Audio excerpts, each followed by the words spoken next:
All right. Morning thoughts, morning thoughts, morning thoughts.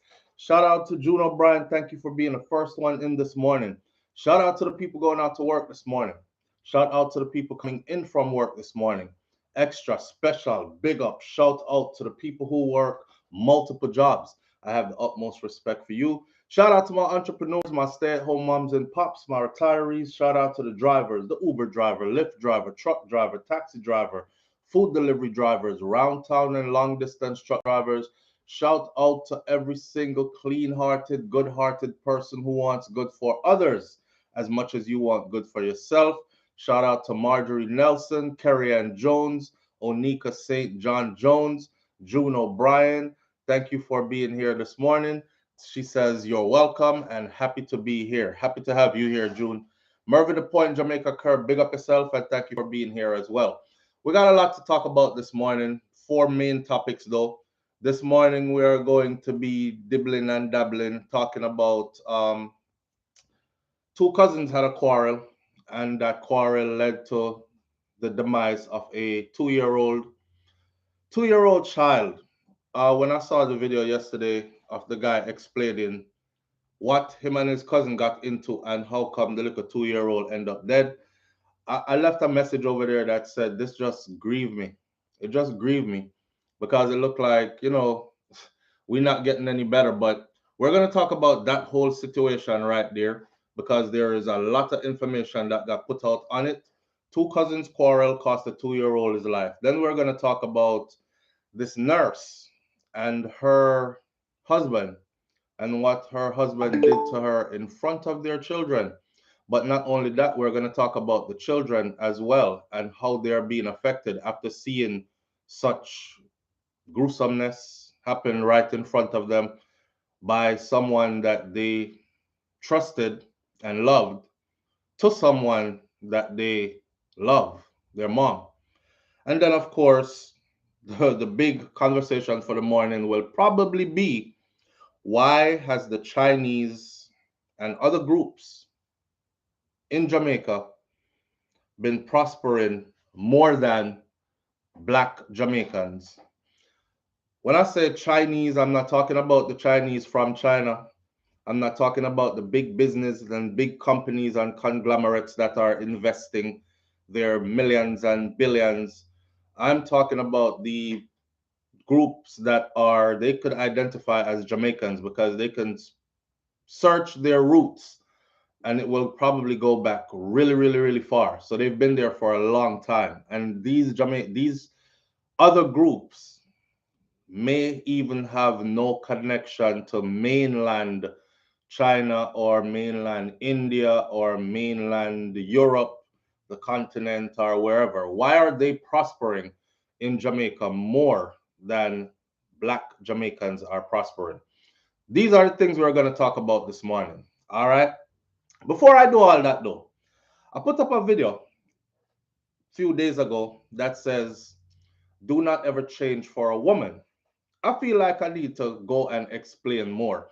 One thing I notice on social media is men cannot speak to men without a whole heap of woman side chatting, sidebar, extracurricular talking, and all these things. So I put the video up. Men, it was for men. The description says it's men talking to men, or a man talking to men for men, just reminding men not to change ever for a woman. Now, of course, right? You see in the comment section, people jump out and say, well, nobody should ever change for anybody. We know that. That's cliche. Nobody should ever change for anybody. Don't change up yourself for anybody else, right? Change yourself, make sure you're changing yourself for you. See? We know that already, but that's not what the video was intended for. The video was intended for this. Good men change for women all the time, and they don't even notice that they're changing for a woman. Let me give you a good example. So you and wife are dead, right? You're living a good life and thing, gonna decide, say, we're gonna have a baby, we're gonna work on having a baby, and then next thing you know, boom, you do the whole heap of shubbins and love making and thing and backers and hot something and, lizard lap and foot and shoulder. And you do the whole of that. And boom, wifey says, honey, I'm pregnant. And now you're joyful and you're like, yes, we're having a baby. This baby that we planned is on the way, excitement and all that. A good man get caught up. A good man, as a protector provider, his mind goes into overdrive because now he's thinking, well, I have a baby on the way. We planned this baby. We have things in place to support having a baby.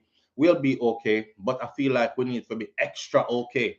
We need extra money in savings. I need to invest more in this. I need to put more of this away. I need to work harder. That's what a child does to a good man. I need to work harder. I need to do this, I need to do that. You're thinking about your child now more than you're thinking about yourself. See? So now here he goes in full mode. You ever see a man with a woman that's pregnant, with a wifey that's pregnant? You will hear people say, oh, SouFlo get fat too, man. Brain pregnant, but SouFlo get fat. Or Shakira pregnant, but SouFlo get fat too. Look like him. Have on some of the baby weight.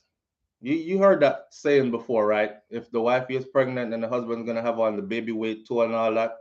And we take it for granted. But what's happening in the process is, she's pregnant, you're catering to her, you're probably sitting down or more than ever before, because you have to go sit down on her belly, and then she's moody, and then she wants to watch her favorite shows, her favorite series on Netflix or whatever. So next thing you know, you're Netflixing and you're chilling, and she want to eat a tub of ice cream. So here you go eating the tub of ice cream with her. That's your bonding. That is something that you consciously will do, right? um you're no longer out there and run up and down and all these things. Hey, I soon come back, man. I forgot there, so and take care of this and take care of that. So when you doing that, being a good guy, you start to put on the weight too, because you're consuming the extra calories as well. She wants strange things to eat, and you're eating them with her, and all these other kind of things. The video was just a reminder. Don't sit on the couch and get fat with her, and people are saying, yeah, put on the baby weight too. And they look good for you and these things. Go to the gym still, right? Don't sit there and share the tub of ice cream with her. Continue to eat healthy, that kind of stuff. So it was just basically telling the brothers them that don't Lego yourself and change for a woman. Because at the end of the day, what I realize is when you change for her, she won't like what you changed into most of the time, the original thing that she was attracted to. And I had a sister who left a message under that video, and I should have pinned it, but I wanted my pinned message to run longer first. I'm going to go back and pin her message. She said, and she gave a perfect example. She said, SouFlo, you're telling the truth. Because when I first met my husband, he was tall, slim, nice built, and he had a beard and he had dreadlocks. And all these things were the things that she was attracted to. She was attracted to the beard. She was attracted to the dreadlocks. She was attracted to his eating style. She said, I mean, I talk about Nyamarot. She was attracted to his what he consumed on a daily basis. He was a vegan, apparently. So he was eating natural foods and these things, no partaking in meat and everything. And she said then over time he started to change. Everything was good. She was with the person she always dreamt of being with. Everything was good. And then he started to change. She said he changed so much. First, he started putting on a lot of weight. And she didn't find him attractive like that anymore. Did she tell him? Probably not. She was probably still telling him Sam still look good, or probably just not complimenting him at all anymore, right?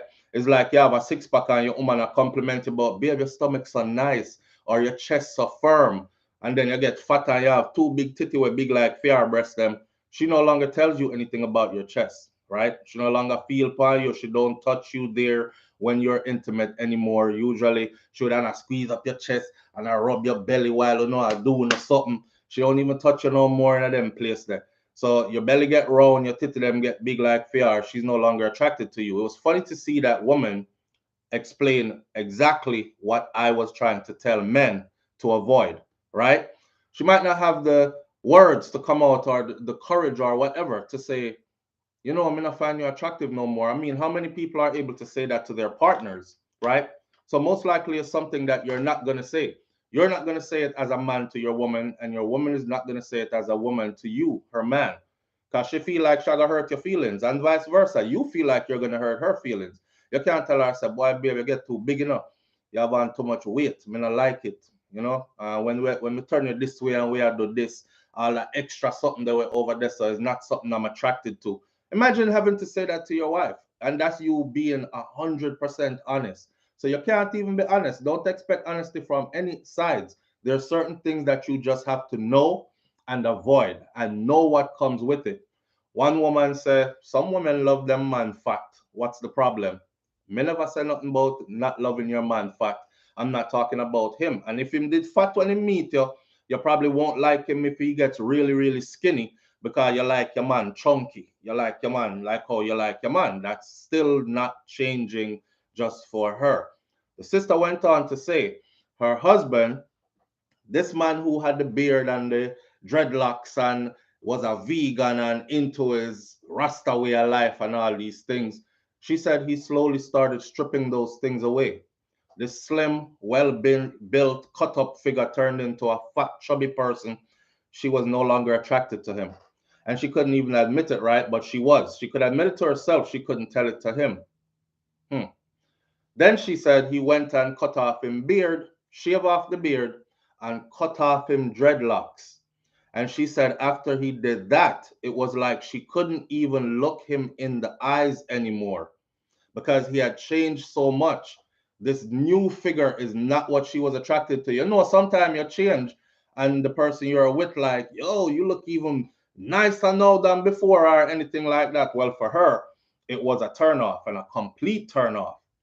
So with the gaining of the weight, with the rearranging of his physical appearance, the beard that she liked, and the dreadlocks. Remember, you know, if you're a Rasta, the beard and the dreadlocks is a part of your covenant. So none of that should be coming off.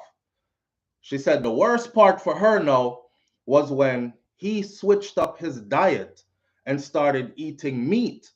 She didn't switch her diet to start eating meat. So she said she couldn't even cook for him because she wasn't cooking it in the house. She couldn't stand the smell of it being cooked. And she could not look at him while he was eating it, while him did there tear the flesh with him teeth and these things. I've been on that road before. It's completely unattractive to somebody who is not into that world. I had some Rasta brethren who, if a fish was being steamed inside of my apartment, when them come visit, when I was living in Brooklyn, when them come visit, they would leave. As soon as them come up the step and them smell it, one of them would one time came all the way from Miami, and I had to go downstairs to talk to him because he wouldn't even stay outside of my door. The man was like this, and he was like, "Yo, yeah, cook dead as in your man," and cut back down the steps. So I had to go meet him downstairs. So I kind of feel where she was coming from. You understand? Right. So with that, now I eat the meat. Now she can't look upon him when he might tear flesh with him teeth. And she can't, knowing that he was a juice man and a vegan man and fruits and vegetables man before and all these things. This is what I was using my video for, to remind my brothers, don't change for no woman. He, in his case though, he wasn't changing for her. He was changing for himself. She just couldn't keep up with the change, or she had no desire to keep up with the change. Interesting, because remember I said the only thing in life is constant is change. And the person that you're with today, don't think that's going to be the same person. You, if you're with somebody and you plan life with this person, not I'm gonna make this a short-term relationship and then I'm gonna move on. The thought in your mind is we are going to be together for life. That's a long time. That's a long time away, years and years away. Now, a lot of people expect the person they're with to pretty much stay the same for from the time I meet you with all the things I'm attracted to. I need to see that constantly and hear that and feel that constantly as long as we're together. When things change up, some people decide that it's time to exit because this ain't what I signed up for. You know what I'm saying? It's like a man being with a woman, and when you met her, she was 150 pounds, and 5 years later, she is 300 pounds. And you're like, I never wanted a 300-pound woman. Matter of fact, when I walk down the street, if I saw a woman that looked like she was pushing 300 pounds, I wouldn't even look her way or look like I was attracted to her. And it's not to be disrespectful, It's just that wasn't my choice. You have a heap of man out there who was looking her way because she 300 pounds, but she's sexy as ever. To him and to who like that. But I didn't like that. That's why I came looking for a little slim thing. But how do you tell her that? Right? You can try, babe, let's start eating different. What if she says no? Me not into that. Me not eat like no rabbit. I did that long enough. And she decides that she wants her same kind of food them that she's eating that's making her blow up and gain weight. And you say, all right, come on, let's go for a walk. Let's walk in the park. How about we start getting a gym membership and working out together? How about we do this, that? And your partner is rebuffing every one of those things that you're putting forward. That's you coming up with a solution because you feel like they need to change to your liking. They're comfortable where they're at now, at that stage of their life. No, right? You're at the stage of your life now. Same thing was going on with her husband. He was at the stage of his life where he was going through the vegan thing and he was going through the growing my locks and he was growing through the growing out my beard and all these things. One day he said to himself, say, I want to see what my face look like without a beard there. So I'm shave it off and him probably like it. So I'm saying, no, I'm grow it back. Right? Oh, no, I can't see my face. This is him dealing with himself personally. Seeing? Let me see. I had these locks for too long and them get wet and heavy and this and that. Wonder what me look like with a nice haircut other than dreadlocks. Boom, dreadlocks gone. Oh, me like it. No beard, dreadlocks, face clean. People are receiving me differently. I'm liking the vibes, but his woman can't look upon him no more.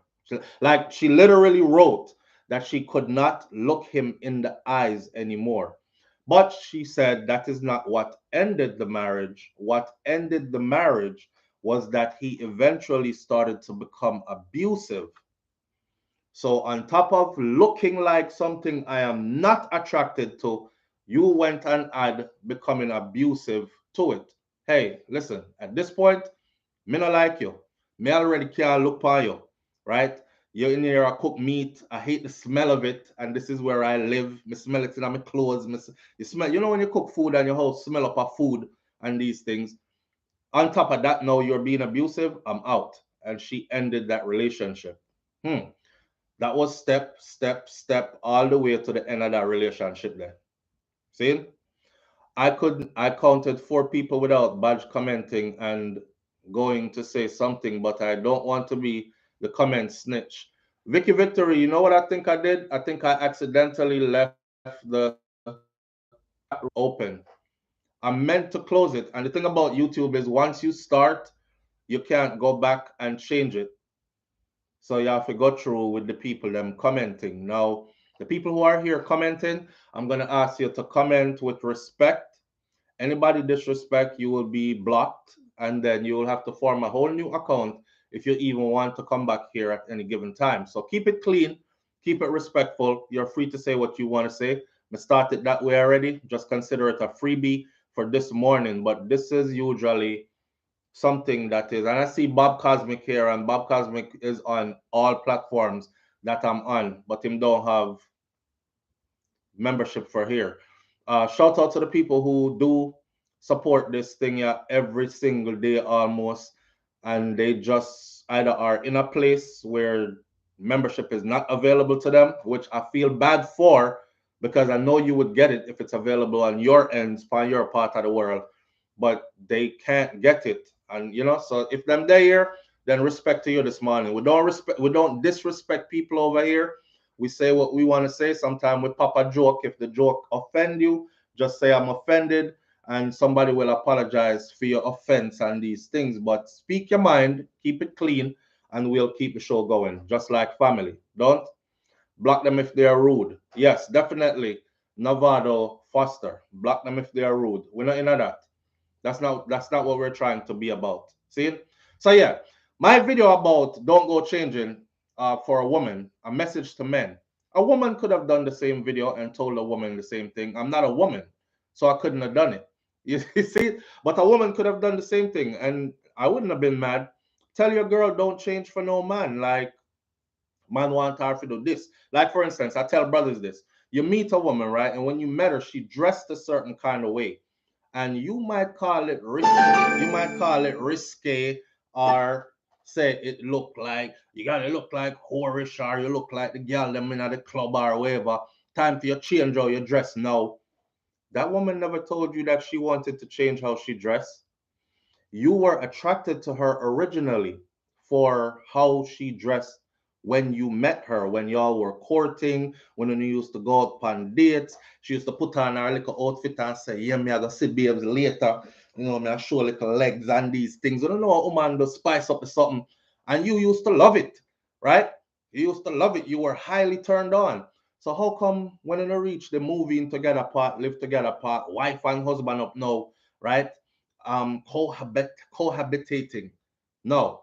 Shock up, my granny call it. No. You want to change everything about her. Take off your makeup. But she enjoys wearing makeup, bro. Take off your makeup. Me don't want to see no more wig and weave. Natural hair only. She's like, I love my natural hair, but I do switch it up sometimes. No, I don't want to see it. I'm not attracted to it. Like everything she do with herself, you gotta try govern it now. What's gonna end up happening, to be honest with yourself, is you're going to end up with a person that you don't like anymore. And so you will find yourself out in the public looking for somebody who look like how she used to look before you changed her or forced her to change to please your ego. Yeah. So you have to can handle that. Like I tell people all the time, if I'm going out with Shakira and she want to wear some risque something, I'm not the type to say, don't wear that. Me not like that. Take that off and all that. If that's what she feels like wearing, then wear it. And if you go out and you get a whole heap of attention, then that's more props to me. It just tells me I'm with a beautiful woman that a whole lot of men out here would like to take home with themselves. But at the end of the night, I'm mine and she are going with me, right? So all the things where you are planning for doing in your mind when you look upon her like that, because when man look upon you, I plan something, Fire watch her body. Yo, dog, imagine that Panabacas. Rascal. Yo, watch her leg them all them long and pretty. Imagine them two something up on your shoulder. And I get some. I saw you think, right? But all those things you're thinking, and me, I go do them there later. So me not say nothing, and I don't care, right? And if it boosts her confidence, then hey, boost her confidence. But in the grand scheme of things, don't change for him. Saying change for you. If you reach one place in life one day where you feel like, okay, you know what? I've outgrown this. I don't my skirts don't need to be that short anymore. I don't need to show a body when we go a road no more. Whether it's because you're gain weight and feel insecure about yourself now, next thing she lose weight and feel very secured again, and the skirt them get shorter. You don't know, life full of changes. Whether it's because you know what I'm saying, you just reach that time where you're like, all right, I'm past that phase, I'm onto something else now because we change, we mature, we grow, and then you can see those changes manifest on the outside as well. People's conversations change. The same things that you used to talk about when you're like 20 years old, you hit 35 and 30 and 40, and you stop talking about them something there because they're old topics that have been beaten, and most of them you no longer have any interest in. You're old enough now to realize, say, listen, that's never going to change, that not gonna change neither. That's just how that is. Blah blah blah. Accept the things you can't change, and then you move on and you do something to change the ones that you can. That's just life. So that's how life go. Yes, cliche. Don't change for anybody. Nobody should change for anybody. But my message for my video was to the man them, right? Remember to still go to the gym. Remember to still eat healthy. Remember to still keep your hygiene up. Remember to still dep on your grind and your hustle and you get it. Someone get comfortable at home because babes want to lay down in the bed an extra couple of hours. Next thing you know, him late to work constantly. Then him get fired from that the job. Him have to go look new employment. Now life change a whole lot for him because now I run up and down and look for work. If he's an entrepreneur, he's probably not, and self-employed, he's probably no longer putting in the amount of hours he would put in. And anybody does entrepreneurship knows when you work for yourself, you work harder than when you're on somebody's clock. If you want to earn, you have to work. And if you work, your money shows how much you work. That's entrepreneurship. So if you put in a whole heap as an entrepreneur, you're going to get out a whole heap. If you put in a little bit, you're going to get out a little bit. That's just how it goes. So you could change yourself you could change yourself for her without even realizing that you're changing for her. What's the long-term effect of that? Your money not up no more like it used to. So you can't provide the things for your family anymore like you used to. No woman no want to come to you, especially when she start a picnic with you and start hear you saying, boy, I like bill there. Them have to go cut it off this Friday, you know. We're not really having money for paid still, but Monday when we get paid, the light will come back on. We just go and light some candle Saturday and Sunday till the paycheck come in Monday and these things. No food no in the house. We have to, boy, two tin of bully beef round there and a bag of rice and Friday, Saturday and Sunday we're gonna eat that till Monday when the paycheck come we go find something else to eat and these kind of things. Nobody don't want to hear that. Nobody don't want to go back to struggle life and live rough life, and especially when you're coming from a place of protector provider and your standards just drop. So for a man, that's very important that you maintain all these things, and it's not just don't change for nobody else, but more importantly, yeah, end of the day, make sure when you change for yourself, and make sure when you're changing, it's a good change. The most important thing I said in that video though was this: we do have things that we need to change. Seeing some of us have things we need to change. If you're a nasty person, go back and listen to the video. If you're a nasty person, if you're a disrespectful person, if you're the kind of person who's argumentative and want war with everybody, then these are characters that you probably need to change in order to become a better person. Make sure you're changing for yourself and becoming a better person when you change. And that's that. End of that. See? L Lovely says, SouFlo, what is the difference between change and compromise in your opinion? Hmm. Change and compromise is two different words altogether. Change is like this. I have a beard, right? Me change. Next time you see me, boy, SouFlo, you change. Something missing. Yeah, the whole beard gone. That's change.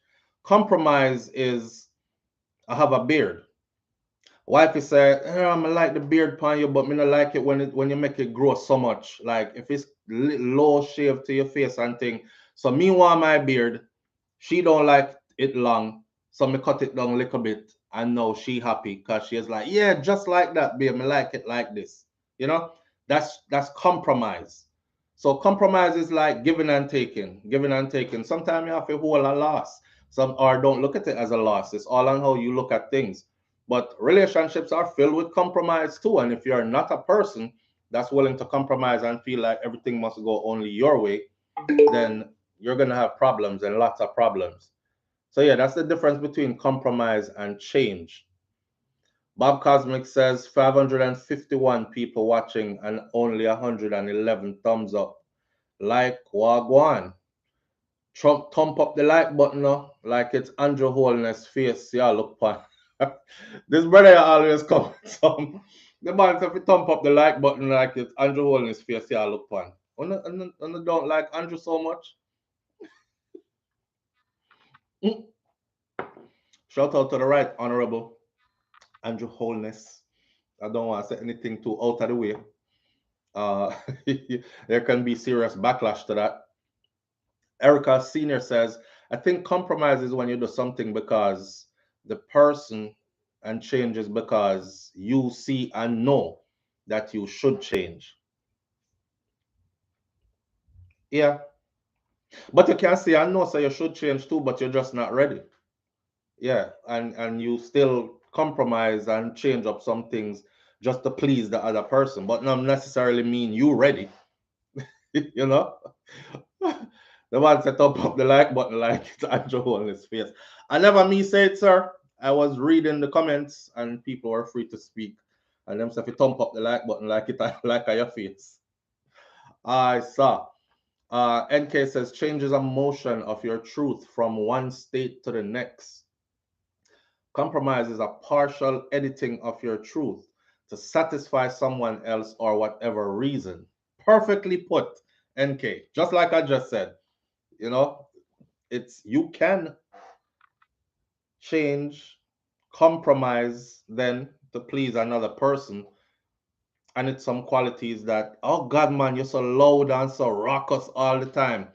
And you're like, okay, she don't like me like that, so sometimes in our presence, I'll calm it down. That's a compromise. That's a compromise. Change would be me saying, you know, some just low down rock or so. I need to really calm down. And then me start work at calming down. Perfect example. And then Henry says, yes, if an employee do not show up, it is up to you to fill that spot. Mm-hmm. It is up to you to fill that spot. Me no know what that one they are talk about still. I hope you not talk about relationship. Ego take over and now them feel like them own you. Hmm. I never understand why man do that anyway. Like, yeah, I tell these stories all the time, you know. Me see man who sweet like a real good man, bad man, and me see woman still risk it all. Fi give it, though she begs with him, she risk it all for give it away. To some like a soft saps boy where me know say if that gunman they catch him problems, him can't even defend himself. But she no business. She get to the point where she fed up. Now, of course, we are gonna say, well, if you're that fed up, you should leave the relationship and don't jeopardize your safety. But I saw life go. I saw life go. People jeopardize them safety and themselves to find comfort all the time. Not necessarily to find better, to find comfort, however temporary that comfort may be. You go through your things at home. It's been going on for too long. Long time you haven't been touched. Long time somebody whisper some sweet words in your ears. Long time get caress upon these things. Next thing you know, right timing. And I could have somebody at work or somebody which part you go whole of vibes. I want dance or I want club or I want party or something. And it's hey, how you doing? And you're like, oh, before you know it, you know, it's not planned sometimes. We're all humans. Self control is very important. Else you end up in some situations. Not true? Oh, Owen Campbell said, SouFlo, good morning. I sent a text, so please, when you get the chance, to give me a response.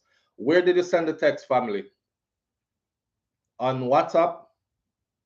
Because the way how WhatsApp crowded for me, it literally take me about a week to go through my WhatsApp, so I do it once a month.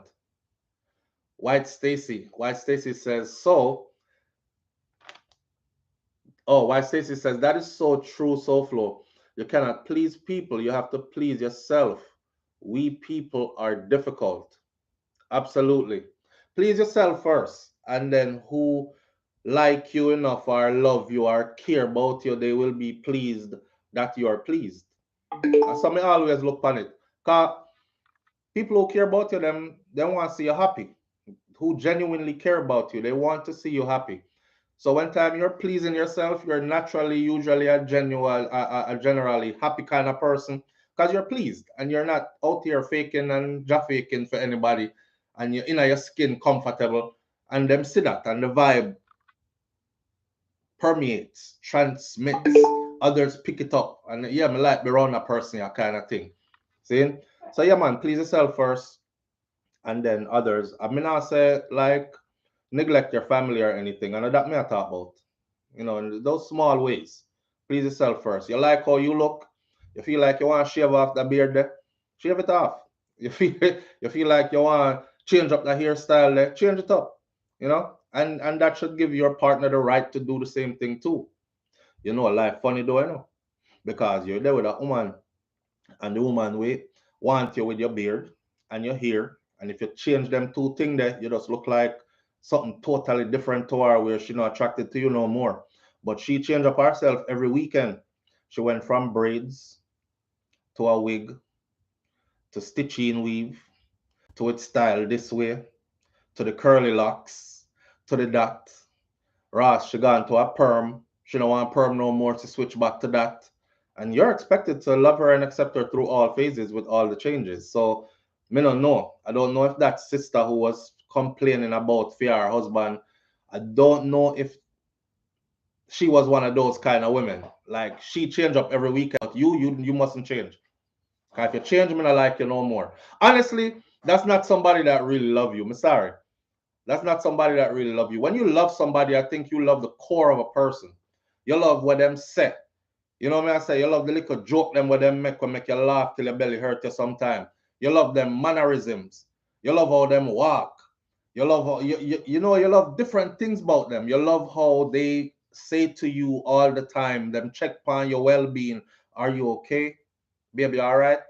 You know, no man, you're not all right. Something wrong. Talk to me.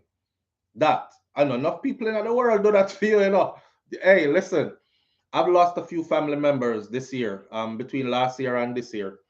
And me realize now, well, I realized long time ago when not long time ago, when my younger brother passed away, I realized then that the people who truly, truly love and care about you, they're like irreplaceable. They are irreplaceable. I know we live in social media era. Everybody knows scroll them phone and them feel like,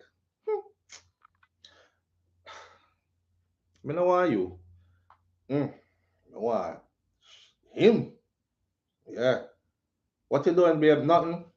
Just there, I check my email, see if my mother write me and say anything. All right, all right. You know, we live in a social media age now where everybody feel like there's better out there for me. There's way better out there for me. The grass is so much greener on the other side. It's glistening. You know, you know what I say? No, I'm gonna see where the grass on the other side is like it's glistening. You know that old wise saying they say the grass is greener wherever you water it. Not necessarily greener on the other side. Greener where you water it. But yeah, I realize that the people who truly care for you, they don't care about half of the superficial stuff what the world care about and anybody else don't or anybody else cares about. This is how you can tell when people really love you. You know, cut off beard, grow back your beard, you change your hair, you got bald head, you come back with dreadlocks. Next time I see you, you have a low fade.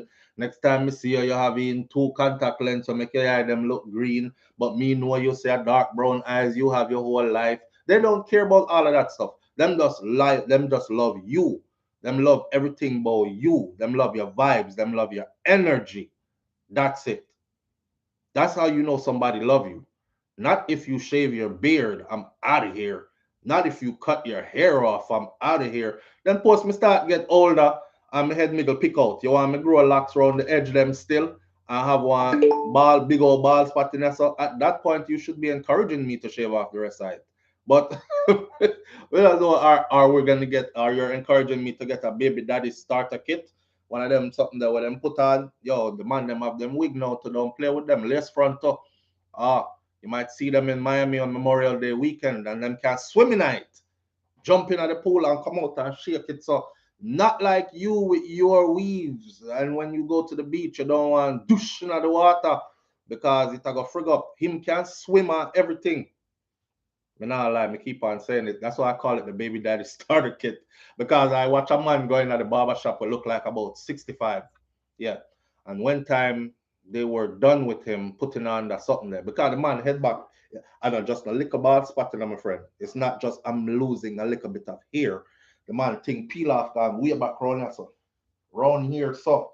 So nothing not up here, so it shine like it bald from long time. Him look like him born bald head. Told up here so shine and him just have hair around there so alone. So he was looking like 65, but him look like an old 65, probably about 80. No lie. I mean, know 65-year-old people out there will look good and them can fool you with them age for real and make your mouth drop like, ain't no way you know 65. But him look about 85 or 80, but him was about 65, them age there. When them done with the brother, all me and I look upon him like I know the same person that I can't the same person that I may watch them do the whole process. And I'm still saying it wasn't the same person. Nah, they just trying to sell a product. I can't the same person that because the brother look like about 35, 40. No joke. And you know them got dye up the beard too. But I know the kind of dye where you see it way up your son, you're like, I went, what go on this with the you know, it's not the Rick Ross beard dye. Who else do it? DeMarco. That's our artist DeMarco do it too. Like dye them beard and you see the big line, right? That's why it's like it's not that. The man thing does naturally fit in with the new hair and everything. I'm gonna say, yep, that's a baby daddy starter kit. Him can go on a Miami Memorial Day weekend and definitely slap with two youngins and come back home feeling good about, about himself. You don't have to wife none of them. You don't have to know. You'll just be like, man, he was tired all the time. You know, he fell asleep in the middle of the club while I was ready to enjoy myself. I don't know. He had low energy. Yeah. He didn't last too long. Girl, I gave him some. It was like 2 minutes and then he rolled over. And the next morning I was asking for some. I let him rest all night. He was still tired. I didn't get no round two the next day because I'm out here to party and have fun and stuff. You might notice these things and you might say to yourself, that something is off, but you're not going to know that he's 65. Yeah, so some little young and I go down, they go breathe for some 65-year-old man. You 22, 23, young and naive. You out here to have fun. It happens all the time. There was a crew of girls that went to Miami Memorial Day weekend. Every one of them came back pregnant, and they did a story on them. It was a group of girls. The whole of them come back pregnant. Who are them baby daddy? None of them knew. That was disturbing to say the least. But it's to tell you that the whole group decided to fly into Florida, into Miami, and to have the time of their life. Apparently, everybody forget to use protection or some kind of contraceptive or something because the whole of them breed, the whole crew breed. It's crazy. Some of them probably have the same baby daddy and don't even know it. Who knows what they were doing, right? It's a wild time. But you can buck up in a 65-year-old baby daddy and he can look like about 40 that age. And you say, yeah, my age group, that man, I like my man, I mean, a little bit older, but not too old. I'm like him look like this and him look him body strong and everything. And that time the man at 65. Cause a earpiece, they are gonna fool you. Full of earpiece. When you're at the beach, I see y'all out there. I want to go up to which part the water reach, right? That's all, and that's about as far as you'll go to where the water reach, right under your breast. Every time the water splash, you're like, oh, oh, oh. Okay, I gotta go. And you run, go back up on the hot sun. I don't see you diving into the water with it. Can't get my hair wet with this salt water. You know, my weave's gonna tangle up. And well, if it with something can tangle up, it's good. Brush and go. That's it. Yes, because he's a sellout. So, Flo, it's all about appreciating you for what you are and who you are. And that's when two people are truly in love with each other. Yeah, even the bad things. And a whole heap of bad come with it too. Let me tell some people, left marriage alone because you're not ready for it. You know, things that somebody have to stay the same from the day you meet them till the end of life and all these things. You're not ready for no marriage. Your marriage is going to end in divorce. I could tell you a couple of things to look forward to at the end of your relationship if you start encouraging these things in your relationship. Donna Casada, I haven't seen you in a while. I appreciate you greatly. Thank you. Yeah, there's certain things where you know set end. You take the good with the bad. Rosalind Michael. Well, some people feel like say there's all good in somebody out there waiting for them. All good. There won't be no bad. There won't be no downs. There won't be no struggles. That perfect person is just out there waiting for me. And sometimes it's your partner, and your partner feel like, yeah, tie up my time. Yeah, tie up my foot, and man, let me go. Let me go, dirty boy. I'm gonna find my husband. Let me go, dirty girl. Let me go find my wife. And you go out there and find crosses. Go out there and find worse than what you had before. And now you're like, damn, if I didn't know. Maybe I just still spot me did there. Cause she never did so bad after all, you know. I just a one thing. She never did so bad after all, you know. I just a one thing that when we couldn't deal. Well, you should have dealt with that one thing, cause look what you have now. You have somebody who have 10 things where completely turn you off. And you didn't see them until it was too late. You're invested now. Heart and soul. Erica Senior says, I never when people curse other people that they're old as if they're not going to get there and wish them to get to that age. Yeah, Erica, I not understand that neither. It's like new generation has this thing is called age shaming. So their age shaming thing is if you look at it, it's like they're never gonna get old. Like the goal is to get old. What the goal is to get old. Every one of us right now hoping we get old. I was having a conversation with my mom yesterday. I mean, I tell mommy, say, you know, everything happened in divine order. And when it's your time to leave, it's your time to leave. But, you know, the aging process, see, the goal is to get old. No one get old. But me no want to get too old. Me no want to get the kind of old where them have to push me outside, go put me in the sun. And if me want a drink of water, me have to, somebody can some water, come give me please, me thirsty. Me no want that. I don't want the kind of old where them a tell me about. Roll over now, Mr. Mac, man. Jesus Christ, roll over now. Oh God, him shit up himself again. Sandra, come help me with him. Cause him do it up again. Me no want that kind of old. I don't want to be here for that. You know? I was telling wifey that the other day, she was like, well, that comes with the territory. So if you want to get old, no, sir. Me know people were old, get up in an old age, I should say.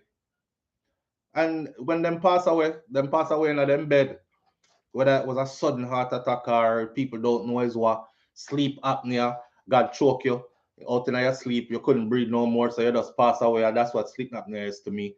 Because you did breathe good and next thing you hear, and life done. I'll take that route. I'll, I'll take that route.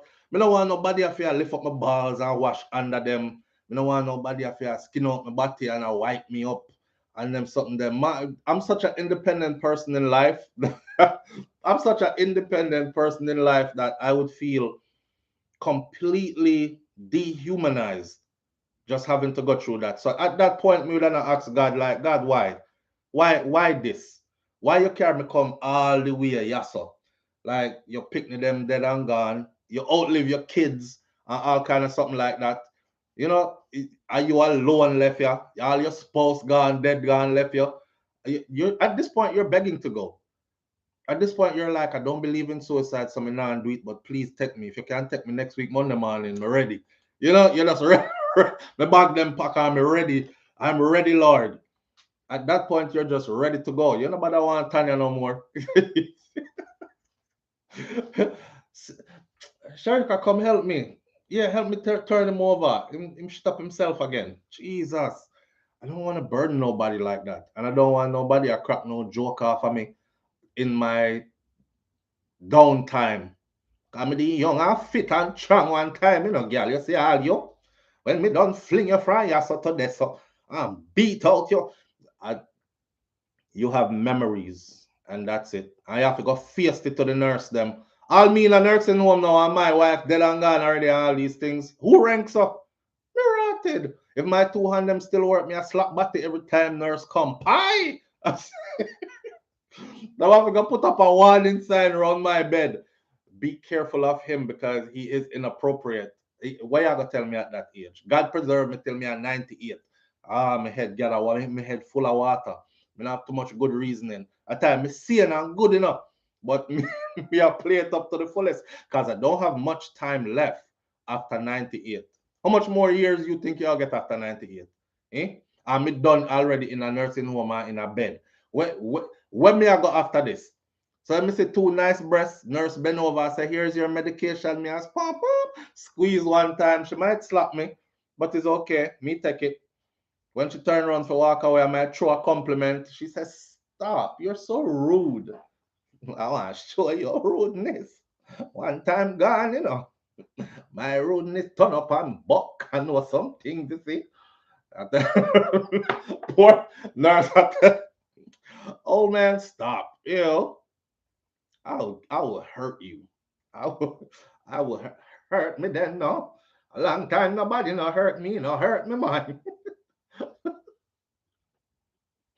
Mm, I'm gonna have fun with this life, you hear me? I'm gonna have fun all the way to the end with this. that's what God to take me out in a no kind of way where he just mash me up and me have to go hold and mash up there and still there. Mm-mm. I want to go sudden. I want to go sudden. I want to go sudden, but I want to go sudden way later than now. Not right now. Here, Lord, not right now. Way later than right now. But sudden. Just take me out sudden. Yeah, wind up on wifey and you know, sorry wifey, but me dead on top of you. Cause me did do my last strokes and everything. Heart attack, take me out. And I didn't suffer too long. It was book bam bam and him dead. Yep. That's how I want to go out. That's how I enjoy myself. And one of them times that when you catch yourself fire, you say blood fire coming like me at 20 again. Watch out. How long me I gonna know my last track of time? You know? Yeah, carry on with yourself. and then whoo, ah, oh, and good night. That's it. Say something nice about me at the funeral and keep it moving. If I could go out in the perfect way, I saw me want to go out. Just like that. I know quite a few active, strong men and women between 85 and 100. Faith Shepherd. Ha. 85 and 100, Faith. Faith, stop. Faith, listen. Between 85 and 100, you see, this is no disrespect to who is 85 to 100, but between 85 and 100, there's a level of frailness there that has never been there before. Those are not the age, that age group there, 85 to 100. If you trip and you fall, you're going to break something more than likely. You're fragile like glass. You're going to break something. Those are the people that actually, it starts with a fall. And from the fall, it's like a downward spiral in life. Me know a lady will fall. She lived on her own. She was 98. She was living on her own. She was still up, fully here, aware, and everything. True story. Can't say what facility or what state or whatever, but listen, she lived in her own home. She garden, she plant her own food outside. When she come at the facility, you know what take her out? One fall upon her front step. She said, I just got finished with my garden and I was going inside my house and I fell at my front door and I couldn't get up. I couldn't call. I called for help and my neighbors called the ambulance and the ambulance people put me here. I hate it here. I'm gonna die here. And she said, every day the woman said, if they keep me here any longer, I'm gonna die. I kid you not. That woman was there for less than 30 days and she dead in the facility. You know why? When she fall from her yard, she get a next fall in the facility because she was already fragile. She did fall and hurt her hip. She was already fragile. She got another fall in the facility and she died there. Yeah. Another one, same thing, fall, broke her hip, had a hip replacement surgery, and then right after the hip replacement surgery, she just passed away.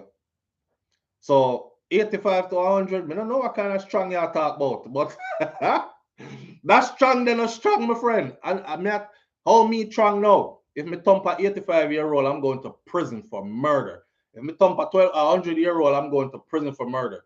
How me strong now? Not 85 or 100-year-old can't keep up with me. I can do everything better than them. So that 85 something there. Yeah, we know some 85-year-old to 100 that's up and still living and doing their thing. That's true. And I want to be like those, but it will never be like what it was. See? So just know say all your things diminished. Gone. If done there, so even I work no more. I reckon a cut out from you did about 65, 70. And for the last 15, 20 years, you have a dead sitting and hang on your front. And you have to go just live with that. Yeah. I wonder if old men find their old wives sexy. I wonder if old women find their old husbands sexy. Me don't know, me I plan for that part of their life. So me I say, I wonder if they find each other sexy because I don't know. You know, you might try put on your little sexy outfit and them something they like 85, 95. Imagine 95-year-old so she want to spice it up and she put on a little sexy negligee, but you know the skin wrinkle up and everything drop down like stretch out t-shirt and these things. Does he still look and say, damn, babe, like how me look on Shakira now. If me I look on she like that now, you know, young and body firm and everything, you know, if she bend over here so something just poke out around there, so you know, man start think these thoughts and these things. I wonder if it's this if you carry the same feeling for the rest of life. That me never asked no old person before, so me don't know no answer to that. Because I've never been there, so I can't speak on it. And I think it would I find it inappropriate to ask, especially in a professional setting if you still feel that way there. But they do. Erica Senior says yes. The love will prevail. I think yes. The love will prevail. Yes. But do you look at that body and say sexy? Do you look at that body and say sexy? We are old, not dead. Erica, no. I'm asking, do you look at that body and say sexy? When his chest turned to titties, when him roly poly all over, and that's something that not even work no more. If it does, it's by surprise, and every 3 months it can get a kickstand. Do you still look at that person and be like, damn, babe, sexy? Come on, no, with the sexy in it there. But I'm not that. And then again, I could imagine after being with somebody for so long and gradually seeing, come here, you right now. We see an 85-year-old, 95-year-old just come and just strip off him clothes or strip off our clothes. We're probably gonna be like, oh, Carl, none of us look like that yet, right? We're not there yet. So we're gonna be like, granny, Jesus Christ. And everything does, gravity does a draw down everything. So, and do they get the same feeling? For us, it's sudden. For them, being with the same person all those years, it's like it was a gradual thing. So them get used to it over the years. And the breast them hang lower and lower and lower and lower and lower till they reach on our waist. I know you're like, I don't know how we got here, but them a swing like swing song. Them look good same way. Yeah, I don't know. I have all the breasts. We can't wait for the kid to leave the house. Me granny. But Erica Senior, how old are you? Erica says she have all the breasts and she can't wait for the kids to leave the house. Erica is probably not even old. I bet you're not the old that I'm talking about old. Me never say people feel old up and cold up in us, so nobody be all 35, 40, 50, 60 and I talk about you old. I kind of hate when people say that. Erica, you're not old. That's not what I'm calling old. You're not fitting at that there yet. So you don't know either. There's some 60-something-year-olds out here that, boy, some 60-something-year-old out there nowadays, yeah, they'll give you a run for your money. They'll give you a run for your money. And them look good. Them in shape. And by 60-something, you have all your things. Those who've been focused all those years. So them have house, them have money in the bank, them have nice car for drive, them have this, that, and the other. All the necessities in life, and they're pretty set by that age. So somebody younger find them attractive because they're like, ooh, there's a lot of comfort in that life. Plus, him body's still strong. Yeah, and him look good. Him a 60, but him can pass for 45, 50, and them tell themselves these things, and them go take it on. And then in the next 15 years, 20 years, you're 82. And now they're with an 82-year-old person, and they're like, oh, but I'm only 40. I'm out. Peace. I don't know. My wife can't even see our big toe. When she look down, she have to kick out her foot to see it.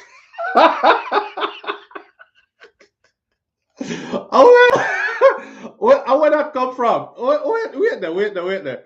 Bob Cosmic says my wife can't even see her big toe. When she look down, she have to kick out her foot to see it. Bob Cosmic, kick out your foot, them car. You what? Bob Cosmic, where you come? Where that come from? Where that come from? My grandparents. Wait, that Dorothy T says I have a cousin who is 72, and she can run with any 45-year-old. I don't know. Might be. Well, she is one of the few. She's one of the few. Yeah, I bet you there's a woman in here right now thinking the same thing. My husband can't see him till he have to pick up him belly and move it to the side. Yeah, they are talk about your wife can't see her big toe. She have to kick out her foot now. Oi! Sasha, the amount of people into fitness in their 50s and 60s on Instagram, they motivate me and them look good. Yes, them look very good. That's what I said. I see some 60-something-year-old. Yesterday, I see one 62-year-old lady, and I thought to myself, there's a page on Instagram called Fly Ageless. I start follow it. fly ageless. Go in there and look. There's a woman that put up a video yesterday and they're 62 years old. And I watched that video like 10 times because I was like, they lying. And she ain't no damn 62. There's no way she's 62. And I didn't say it because of how she really look per se, even though she looked good and she looked way younger. I said it because of how she was moving. The amount of movement and flexibility where she have on all these things. Cause dance, she did a dance. I'm like, damn, I'm 62. So, stop telling yourself that you're old. Still get up and stretch. Because, if you don't use it, you'll lose it. A true thing. Still get up and stretch. Still get up and move around. Do some exercise. Do some kind of brisk walking. And when nobody now look, you try split on the wall and bump on your head, tap on all these things. Try do the same little thing them way you used to do when you were younger. And keep your body limber and keep your joints limber and you keep yourself up. Yeah, nobody start sit down on chair whole day. Well, I'm reach 60 now, so I mean at the old people section. Don't do that. Don't do that to yourself. Erica C just says it's true. People are taking better care of themselves as they get older because they see that life has changed you. Us, they see that life has changed. You need longevity. Yes. Anthony Vaz, good morning, SouFlo, and everyone on the live. Big up yourself. Thank you for being here. Bob Cosby is a fool sometimes, The one said, my wife can't see her big toe. She have to kick out that. Woo! I saw. That's what I'm trying to avoid. I try to avoid my wife. I say, my husband can't see him teely. You have to lift up him belly and move it to the side. Can't tell when last him see it. Mm-mm. Well, I'm aiming to be a sexy 60, so I'm at the gym. Have a wonderful day, everyone. Well, Onika St. John Jones, you do that. Get it in, right? Erica Cedar says, I run a family of 11, which keeps me busy, but you have to eat properly and work out or walk. A family of 11? Rotted. Puts E Galore says that the exercise thing is a must. It is. It is. You must get up and move, exercise, do something. Go to the gym. If you can't go to the gym, go to the beach if you're close by a beach. Breathe in some good sea air. Walk on the beach. Them kind of something there. But don't stop living life. Don't stop living life. Don't stop moving. That's the important part. They'll medicate your they'll medicate me in a nursing home. Because I'm telling you, I'll be inappropriate as hell. Especially if I'm like 98. 99, I go 100. I think I have the right to. I have the right to be inappropriate at that stage. Y'all gonna remember me. Yeah. Where's the little old man that was in here that used to be squeezing butt cheeks and titties? Oh, he passed away last week. Oh my gosh, we're gonna miss him. He was a riot. He was so crazy. That's how they're gonna remember me. Come in now, stop live. Only time I claim my senior status is when I go out to eat for the discount or shopping on Seniors Day. I get carded, says Debbie Jervis. mm. Stretch daily. Cats Moni says, beach, you're the lucky one. Yeah, man, the beach close to the right down there. So matter of fact, I'm going there today. Again. Faith Shepherd says there was a dance and performing group in New York called the Rockaway Review, and membership age minimum was 65, and they traveled the country to entertain and encourage. Wow. Wow. Membership age was 65 at entering minimum. You're going to be that dirty old man in the nursing home. I promise you I am. I am. I hope my kids are successful enough to where one of them love daddy enough to put me like downstairs, convert the basement, give me my own quarters, and then send my nurse down there with me. So I can live like that. I would prefer that than to be in a nursing home. I not too like the nursing home setting or the idea of aging out in a nursing home. It worries me. So I work hard now. I save a lot now because I'm bent on a couple of things. Couple of things I'm bent on when I'm getting older. One is my teeth will always be my real teeth. And if them can't be my real teeth, I'm not getting the one them where you can pull out. When grandma them have to put it in the glass next to the bed and them go bed at night time. And when them wake up in the morning, them wash them off and put them back in. I'm not having those. So may I save my money right now to make sure that anything like that happen, may I get a full set of brand new veneers. Yes, and I want them implanted into my gums. That way, I not have to worry about them I drop out when me laugh too hard and slide out of my mouth and these things. That's one of them. Saving my money for another thing, penile implant. Cause my body must always work for the rest of my life. The brother will call and tell me, say, told us that he had, I think he had prostate cancer, and then after radical chemotherapy, it killed his soldier. And him say about 15 years him couldn't do nothing like that. And he lived with that miserableness for about 15 years, wanting to do something and couldn't do nothing. Right? Can you imagine that? Imagine when she can't come give you. And imagine when she dress it for you. And she strip it down for you. And when she cock up and set it so, and you just can't do nothing. No, man. God take me. Me done. I'm ready to go. At that point, I'm ready to go. Yeah, me not even want to wait till me old. If I that's so, take me that's so. We're good. Just make me go sleep and choke me. I'm done. Dead. Carry me home. Because I couldn't handle that. That's a whole heap of crying. They would be wondering why is he crying every day like that? Because we can't do nothing, because that's something that's done. It don't work.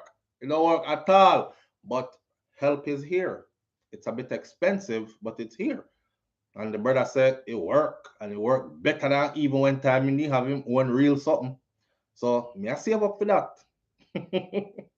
Yeah, where I say you gotta pump it up. Well, I will be a pumping fool. I'll be in a bathroom like this. Hold on, soon come. You know the thing already. Yeah. Work me out, work on it. So come. Hold on, let's stay right, so. All right, ready? Ready, come out of the bathroom, ready to go. I pump it up right in front of her. I don't care, because if she know already, I don't have nothing to hide. I think he said there's a something on the inside of his body that's implanted somewhere where him pumps up. So you mean you getting turned on and you and she have a conversation and you can feel like this is gonna be a spontaneous moment, so you just start talking. Yeah, so yeah, man. So yeah, I say, like more? Yeah? Drink up some more now? No man, hey, drink some more of the wine, man. Yeah. Oh, may I pour so much? I don't know, maybe may I try drunk you? Yeah. Yeah, I love when you're drunk. See, I whole yeah, I love when you're drunk. Yeah, go on, nice, done. Yeah, you ready? All right, come on, go and listen. Up and ready. Oh, me, I plan to enjoy this life yeah, the whole way. All of me have to pump it up. Live on the air with SouFLo. Good morning. Good morning, Soulful. Good morning, Fab. How you Can you doing? hear me well? Yes, I can. Yes. Okay. I'm calling all the way from the US Virgin Islands again. Okay? All right. Let me give you some advice from a 70-year-old veteran. Okay. I will take Okay? it. Military veteran. One tour Afghanistan. Mm-hmm. Sex is not the only thing to live for in life. It's Definitely. just a small part of life. Definitely. Okay? Definitely. And let me just also say this to you. All that you talked about sex and getting this implant if you have prostate cancer, Mm-hmm. I am one of those members. Okay? The veteran will take care of you. They'll do all of that for you. Speaking from experience. And like you say, Mm-hmm. when you get the prosthetic penis, Mm-hmm. you can have sex better than when you had your real penis. Because once you put it up, and I can tell you where to put the item to pump it up in your scrotum. In your I'm telling you, in your scrotum. in your balls. Then Really? okay, I'm It, telling you. interesting. Okay, and Interesting. once you put And it it up, you can works. have sex as long as you want, as long as you want. But the other advice for you is that not only sex, but you can play sports and have a good time when you become old and can't have any more sex. So there are lots of activities that you can do. Sex is not the only thing when you reach old that you can do. Thank you. All right, my brother. Okay? Thank you, and thank you for sharing. I appreciate you. All right. It's good to hear from those who have been through it. You know, the testimony it gives me hope. It gives me hope. I feel good right now. It gives me hope. I feel good right now. Oh, ramping cars, cramping. I guess I'm gonna have a whole heap of cramping because I will be ramping. I will have to stop. We don't have to stop. Yes, thank you, God. Thank you for scientists. Thank you for smart people who think and invest in these things, in developing these things. Those are good human beings. May their souls be blessed. Yeah, yeah, man. I look forward to it. So I don't fear nothing. I don't fear anything because that is just the new beginning of the on the other side. And while you're here, just live that to the fullest while you're here, right? So as long as these little hiccups that I have problems with, them have solutions for, then I don't have a problem. I don't have no problem. I don't have no problem, man. I'm going to be good. I'm going to be really, really good.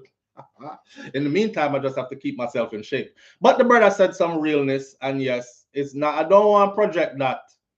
I don't want to project that's the end all be all to life, right? Your desire naturally, even if you can do stuff, naturally your desire when you get older probably be at that place where you can do without it for lengthy periods.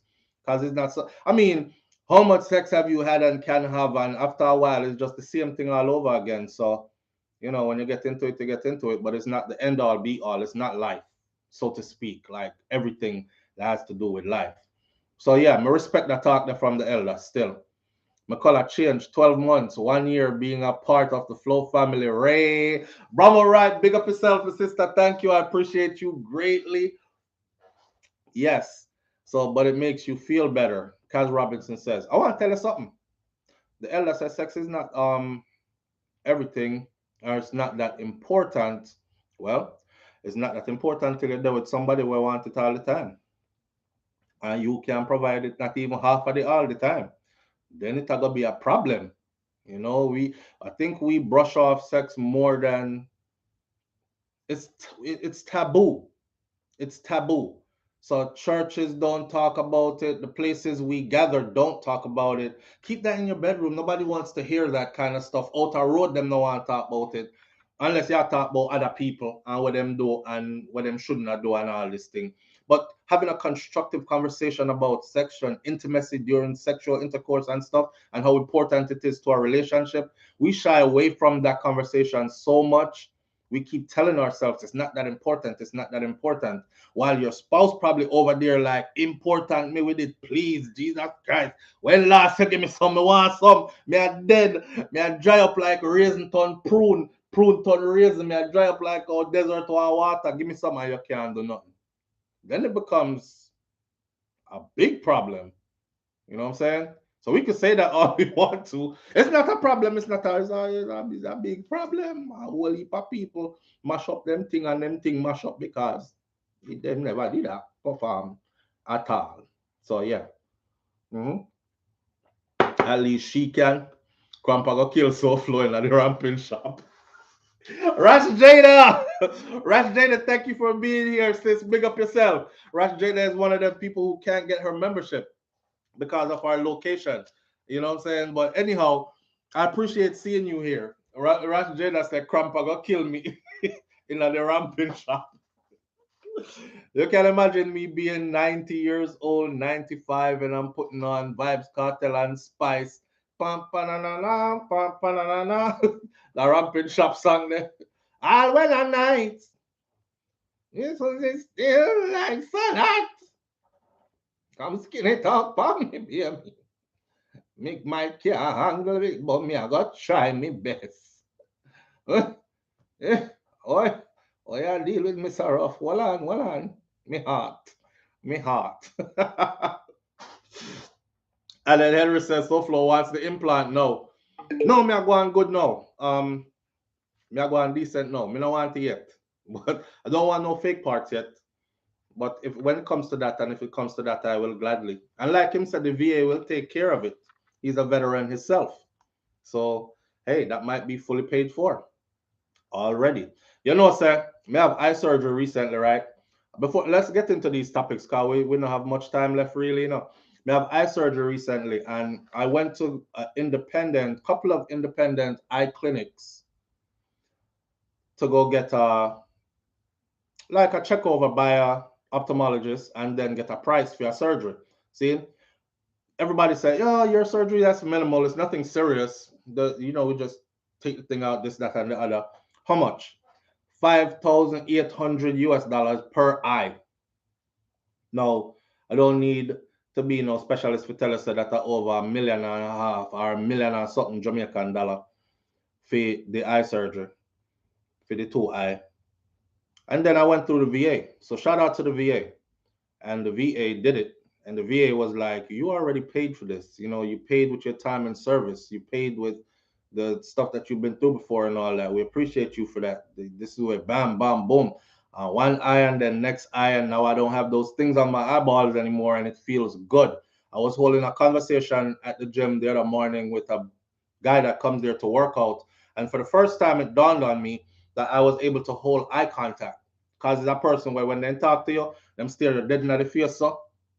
And the man no break stare. So I'm like engaging him in the conversation, but me I staring at him face. Now I do occupational therapy. So when I'm working with clients, with my patients, I have to be able to like look them in their face. Plus my type of stuff, you work close up, like this close, right? So if I have any insecurities about my eyes, or if my eyes them can't stay open because I have those growths on the eyeball, which make me feel like, when your eyelashes break off and go into your eyes, that's how it made me feel all the time. So enough time it did to me do the show, my eyes were very irritated. But now I don't feel that at all. And I'm like, yo, it feels so good to not feel that. But anyhow, my thing line up already. So yeah, penile implant and all these things, no false teeth that slide out. We're gonna get the one where in at the gum and these kind of things. We're gonna fresh to death till we're dead, man. That right, that's all. That's me. Eye contact no break. Cat's money said. I don't know, but yeah, that was uncomfortable. But that's how some people are, and I like to be able to engage them that way too. All right, listen. Let's get into some different conversation real quick. I have 4 topics here. We already been through 2. We talked about the don't ever change for a woman part, but we also lengthened it by talking about women not changing for men too. And men, please don't try to change your woman from what you met her as, who you met her as. She have to change for herself, kind of thing. Some of y'all get real abusive too. Start beat the woman, tell her that she can't go out the door and she can't wear this and she can't wear that. Well, that's how you met her, and you were attracted to her being like that, right? Maybe that's not who you should have wifed. Anyhow, then we talk about the cousin quarrel that caused. Let's get into this one right here. A dispute yesterday. 2 cousins are fighting, right? 2 cousins are being labeled now as the cause of the shooting death of a 2-year-old boy on Sunday in Trelawney. Wanna hang on for the ride because I'm gonna run through the story at rapid speed. The deceased child has been identified as Adrian Campbell, affectionately called Chubby. Chubby Cutie. So Campbell would have turned 3 years old this Friday, and them killed the little youth. The alleged perpetrator, who police believe was trying to go into hiding after committing the crime, he was nabbed by the lawmen during a stop and search operation and fined him. Detectives were last evening still gathering evidence as they prepared to lay charges against the accused. According to Deputy Superintendent Winston Milton, officer in charge of the Trelawney Division, police received a call about 8 p.m. and they responded to a shooting in Mac Hill District, Clarkstown, in the parish of Trelawney. Our response was multifaceted in that we had one unit proceeding directly to the scene of the crime while another unit was involved in a stop and search operation on a critical corridor leading away from the scene of the crime. According to DPS Milton, investigations so far have revealed that 2 male cousins were embroiled in a conflict. They cuss each other One of the men left the scene and returned with a firearm which he used to open fire at his cousin, who was seated in his car, a Honda motor car. Milton further reported that the bullets missed the intended target and hit 2-year-old Campbell, the 2-year-old baby boy who was seated in the rear of the car. The boy was rushed to the Falmouth General Hospital where he was pronounced dead.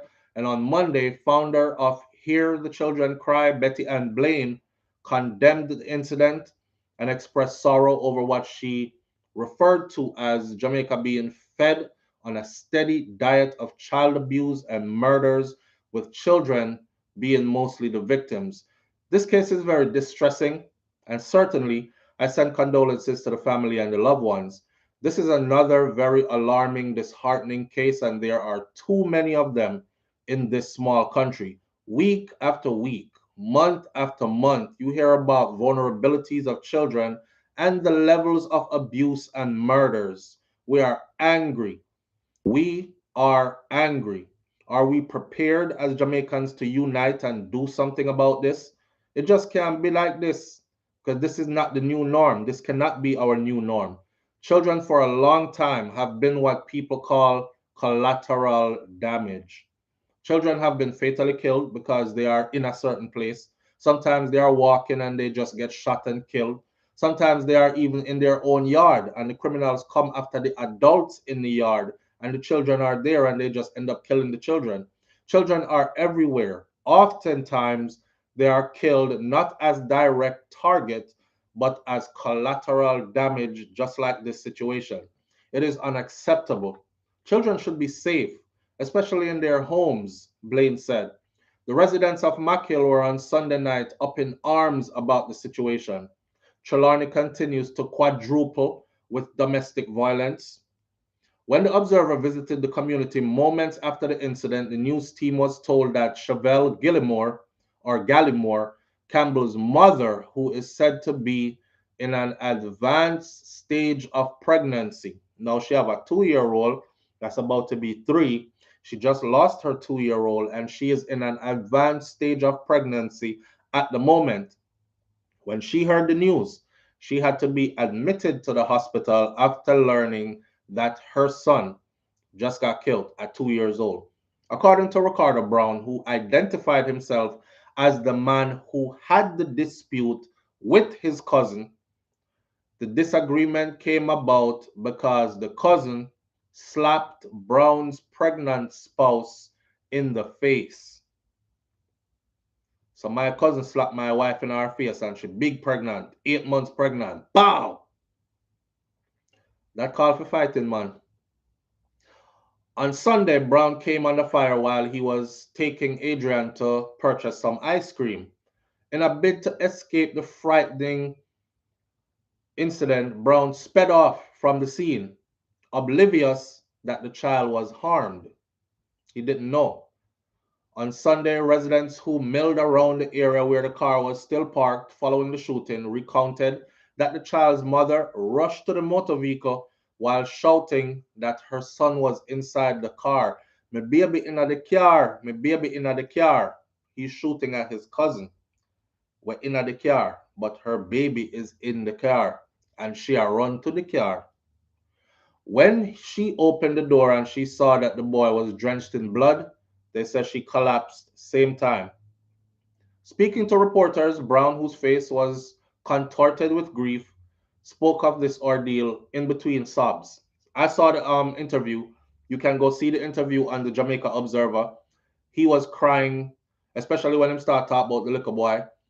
Him said, the youth run up from up there, so, and him just start firing shots into my car. And then me drive off. When me reach up there, so, me find out said the baby get shot. He said, start cry. Friday, he hit my baby mother in her face, and I retaliated. The suspect's mother expressed that she was upset as a result of her son's alleged actions. I don't eat anything from Sunday night. If me did catch him, I would have used my machete to slap him, the distressed mother said while wailing. She wouldn't chop him though, because it's her son. She would just use her machete to slap him, but him just murdered a 2-year-old. I'm tired to talk to him and tell him to get something to do. Our waste man. He is in one bad company. Gone. Another family member, Maureen Gooden, bewailed the child's death. They are closely related. He shot at Ricky for nothing at all. They are closely related. 2 sister picnic them are just one family. Wow. One man who was among a gathering at a shop condemned the killing, and he said that that little boy was not supposed to live, to come back on the road. He was speaking of the one that killed the child. He wasn't supposed to live to come back on the road. Another man said, when me see the little picnic, me feel it enough. Cold sweater wash me. May I imagine how the father feel when him hear this. It's not my child, and me feel it so. Them idle boy, them must leave the community. One resident who accompanied the bleeding baby to the hospital reported that the boy bled profusely and was fighting to catch his breath. In my hands all the way to the hospital. When me took him from the car at the Falmouth Hospital, blood are run out time like hope when time pipe bursts, is what she said. So obviously, losing all that blood at once, that poor little youth was not going to survive. Here's my thing. I run through that story quickly to say this, right? We are in dire need of, we've been talking about this for years now, but it's important to hit some topic over again. That poor baby never get, right, Audrey, right? That poor baby never get a chance. That poor baby, you don't even know if you just eliminated someone who probably could have came along and moved your whole family to a whole different socio-economic level. We're killing these little babies and we not even know who we are killing, right? And it seemed like it's not a big deal, really. One time gone when something like this happened, the whole Jamaica shaking up. Nowadays, when this happens, it's a next youth, and you look forward to the next one again. One more dead by this weekend still, so the thing go. It's sad. We are in dire need of conflict resolution, skills training, and development in our communities, particularly should start in our schools.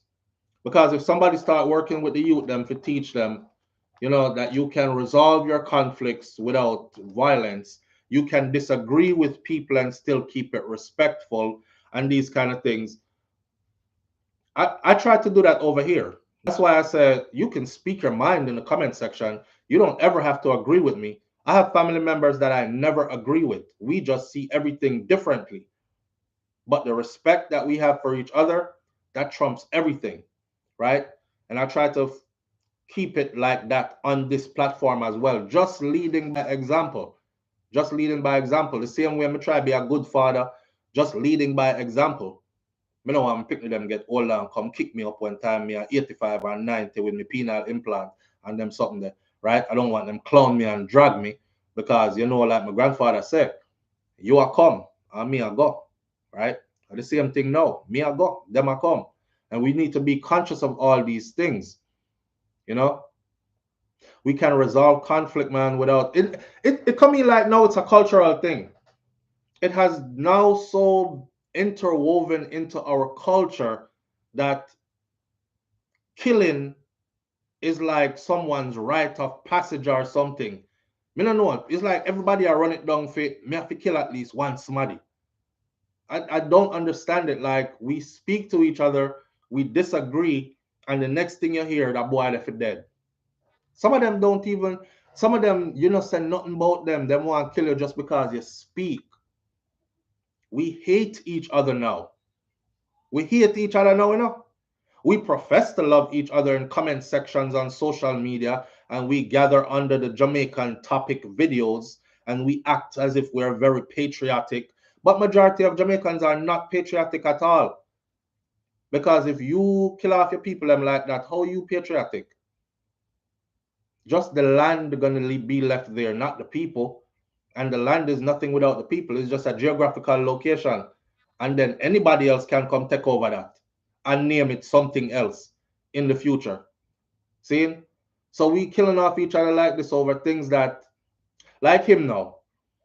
You take it upon yourself to go slap this man pregnant baby mother in our face. What do you think the outcome of that was gonna be? What do you think the outcome of that was gonna be? If you slap my wife in our face, was she have one big pregnant belly? What you think the outcome of that is gonna be? And then again, for those of us who are trying to say, yo, let's make a change, somewhere in there you would have to bite hold that and say, I'm calling the police and let the police deal with that. Or something like that. She over there say, mash him up, kill him, can box off my face. And you're saying, but if I do, I'm going to prison. And you're going to be left here with the baby them to raise them by yourself. So we have to think consciously. It takes a whole lot of quieting of the ego. It's your ego. It's your ego that tells you that. Somebody told me many years ago, and I'm glad that they did. I don't remember if it was my sister or if it was an elder Rasta man. That said, kill your, yeah, I think it was my sister that said, kill your ego. Kill it. Make it dead. Make it come out of you. You know, if you have no ego, because that ego will always override your mind. It's the ego that tells you, how would I post it there talk to? Yo, I'm gonna look for a man, so. Hey, you want you come disrespect man, and that's your ego boosting you up, right? Your conscious mind, your rational thinking self is gonna say, you know what? Whole heap of consequences. We can't do it enough. We can't dirt him. We can't mash him up bad first. But it's gonna be some serious consequences after this. And me willing to go through the suffering to hurt him. But me youth them don't deserve that. See? You see how Jamaica run now? Which little youth you think don't want to have a mother and a father that love them, care about them, work hard to protect them and make sure that they have the things they need? If you don't have them too there, you get frig. That's the word we use. You get frig, right? It's sad, man. We have to start thinking of ways to resolve our conflicts without violence. A beer that a go on. Beer that a go on. Yo, I can't stand that boy there, see. Me hate him, see. I've heard people say that about me. And then me hear other people ask them, why? Why you hate him? I don't know, I just not like him. And I've heard people say that about other people. Hate him, see. Hate him, hate him, see. Him ever cover a story about you? Him ever say anything bad about you, about your family? Him ever disrespect you? Him ever send you up under your mother? Him ever nothing? So you hate him for what? I don't know, I just can't stand him. Damn. That's where we're at now as a people. Hated, yes, Kaz Robinson, that's why I reiterated the hate. Because I don't know if enough people understand how strong of a word hate is. Hate. Me hate him, say. What you hate him for? Can't chat too much. Really? If him chat too much, you just don't listen. But you hate him because he doesn't talk as much as you would like and then lock it off and stay quiet when you feel he should. You hate him. And those are the same people who will rejoice if anything bad happened to you or will advocate for bad things to happen to you. Yeah. All the ones SouFLo, I can't come back to Jamaica. You know, they used to tell me that so much. That's why I actually started vlogging every time I'm there now. Like, you know, I'm there regular. You know, my head not too good neither. Like everybody else. If you mad, me madder. Right? I try to be a good person in life though. But you can't threaten me when me there firing about you can't come back here. I will come back there and make sure you're not there no more. But me not try to live that life there. See? So we stir up and stir up and stir up over nothing. And then we kill each other off over nothing. And we advocate for each other to be murdered over nothing, like it's the trending thing among us as a people to do. Which leads me to another topic this morning. And the other topic was right in front of our children, and then why are the Chinese people and the other groups of people prospering in Jamaica more than Black people in Jamaica? Interesting, but here is why. When last on see two Chinese man war and shoot after each other and end up shoot and kill a Chinese picnic? I'll wait. When last on see some Chinese people are shoot up each other, broke down each other business, encourage the masses of people outside that's going to shop to not shop over him brethren business? When last you see that? Thank you. So the question is long. When last you see any Indian do it? When last you see any of the others do it that are there? Because everybody that they know and they are prospering. Yeah, man, we have a whole heap of white people at Jamaica now. I don't know where some people get this from. Either they migrated there 15, 20 years ago and now they have assimilated into the culture. They've had children there now, so the children are now born Jamaican and all these things. And they're completely not living like how Black Jamaicans, majority of Black Jamaicans are living. It's either we partake in the foolishness or we co-sign the foolishness because we have family members that partake in the foolishness and we feel like we have to take for them side. Right. I keep on bringing up the whole Vibes Cartel thing. The only time we seem to be concerned is when some dancehall artist or somebody famous get into something. Yes, lock him up forever. That's where the key and all that. And a brother said, you know, you're very contradictory and you're a violence producer, supporter, and all these things because you're always advocating for cartel freedom, mostly because you like him song them. And I said, no, I don't like his songs. I watched the whole case from beginning to end. There's a lot of flaws in it, and it should be thrown out. You know, if you came with solid proof, I wouldn't give a damn if him song them good or nothing. But Yafi, I don't want to be the Jamaican man where advocate for people to go to prison on life sentences because of word of mouth and hearsay. That stuff trickles down, and everybody good with it until it hit your doorstep. Then you start bawl out for help, right? But the most important thing was this: 11 years gone from society. You look at the number. Is over 12, 13,000 Jamaicans have been murdered since this man get locked up. 12, 13,000. And every day you still remember one name. Vibes Cartel. Lock him up. Keep him in there. Me never hear no say nothing about the 12, 13,000.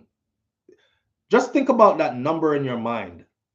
Oh, and by the way, after 12, 13,000, you probably had like 5 to 10 Chinese, and these were probably businessmen who were murdered by Black people who were trying to rob their businesses and executed them in the process. But it wasn't no Chinese or no Indian or no white people involved in it, but it killed off them own people that made up those numbers. The rest of the numbers was us killing us. 13,000 plus in that space of time. That's serious, man. And then we have the nerve to say, well, Chinese people, them just come in and just take up everything and them are prosper. And look how them are prosper and we can't prosper and we blame government. Because government put this in place for them and that in place for them. You're not united enough. That's why nobody care about putting anything in place for you. We are not united enough. They are united. That's why people care about investing in them and putting stuff in place for them, because they move in a way that hurts you really.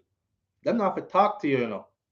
They hurt you in your pockets and you hurt. And the big people them know that. You see, anywhere there's unity, people put their money behind it. And people give it their respect because they don't have a choice. Them don't respect we. because we're not united enough. When you can look at the numbers and say 13,000, over 13,000, I know fruits we are talking about, you know, my friend. And a rock stone we are talking about people, human beings, murdered. We still don't get the point.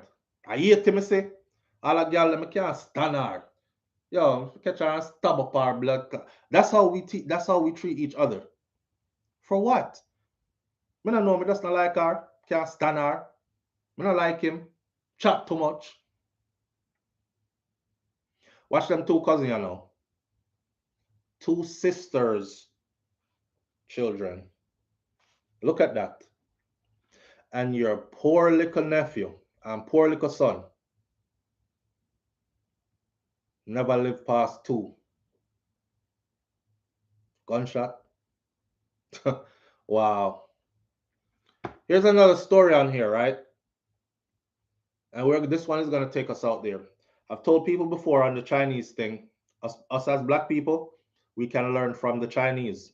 Somebody say, yeah, sell out in a youth. How much them pay you if you say that? You hear ignorance now. We can learn from them. How you act? By simply uniting like they are. That's it. Unite like they are. Pool our resources together like they have done. And you will have a strong community. Respect for each other's life and each other's family like they do, and each other's businesses. Support each other. And you will have something that the rest of the world will have to respect. But until you have that, you expect the same shabby treatment you get from everybody else, and we're going to keep on going down this road, kicking rocks and singing the same half sense and tell half truth. Them say a liar can't lie all the time, because even a liar tell you truth sometimes. Yeah. Marion Moore says they work 7 days a week and they train their little kids to do the same. Yeah. From early. Their kids aren't vegged out on flat screen TV and devices and all these things. Them picking it active, and even if they're on devices and stuff, it has something to do with their learning. We're just self-destructive as Ross. Self-destructive as Ross. That's how we are. We tear ourselves down, then blame others for tearing us down. We hold ourselves back, then blame others for holding us back. We pray, let no weapon formed against me shall prosper. And now we are the weapon that's formed against us while we are not prospering. Somebody needs to say it. Me no business who like it or don't like it. Manchester, Jamaica, the police are reporting that a 29-year-old suspect was a short while ago taken into custody following Friday night's stabbing death of his spouse in Newport, Manchester. The police had earlier launched a manhunt in search of the suspect, who they identified as Kevon Leslie, otherwise called Nice, a taxi operator of Daly Grove, Newport, Broughton District, Cross Keys in Manchester. The original story says a nurse was killed in Manchester and the police has launched a manhunt for her spouse. Leslie is accused of fatally stabbing his common-law wife, Sade Brown, who is 28, a surgical assistant, at their home in Daly Grove, Newport. A senior police source said that the two had a dispute about 8:30 p.m. when he started stabbing her. A report from the information arm of the Jamaica Constabulary Force said that Brown, her 11-year-old son, and another child, and her common-law husband, they were all at home when the argument developed between the couple. And the police report said that the man then proceeded to use several knives to stab her repeatedly. That man switched out knife. She was pronounced dead at the hospital, and the suspect fled the scene and was on Saturday afternoon held by the police. Now, here's the ramifications of all this, right? Shock and trauma. You know, say if Pickney are 11 years old, they know what's going on, right? Again, no conflict resolution. Your woman that bear your children, that live in your house, that has a career, a nurse, that goes out and work and contributes to the family. Something was said that you felt you needed to stab her so many times you needed different knives to do it. Something wrong with you, man. An 11-year-old boy and his 5-year-old cousin have been left traumatized after witnessing his mother, Sade Brown, being stabbed repeatedly with 3 different knives by her spouse, despite the child's cry for mercy.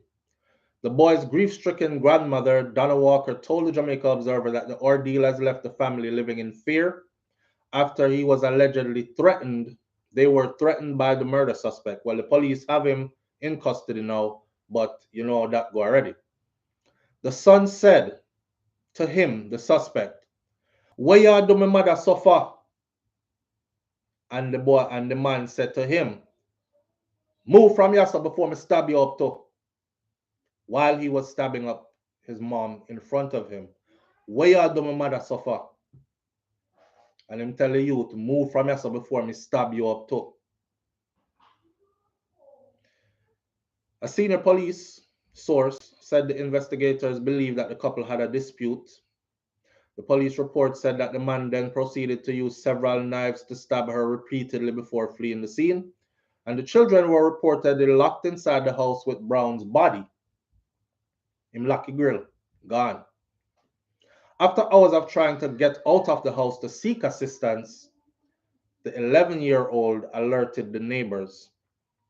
A bus owned by Brown's relatives, which was given to the accused to drive, a bus that was owned by Brown's relatives, which was given to the accused to drive. So a fear relative gave him a bus for drive. So I saw him run taxi and collect fee him like money and thing. Was found a short distance from the house with the keys still inside of it and was reportedly used by neighbors to transport Brown to the hospital. The suspect on Sunday afternoon was held by the police. Head of the Manchester Police Superintendent Shane McCullough told the Observer on Monday that investigators will be charging the suspect and will be placing him before the courts. Walker said that her daughter allowed the suspect back into an apartment in Daly's Grove, Newport, just 2 weeks ago after they had separated in January following an alleged dispute in which a chair was used to hit her. So he picked up a chair and threw the chair at her and hit her with the chair. She let him back in and him kill her this time. Uno woman not listening, you know. Uno not listening.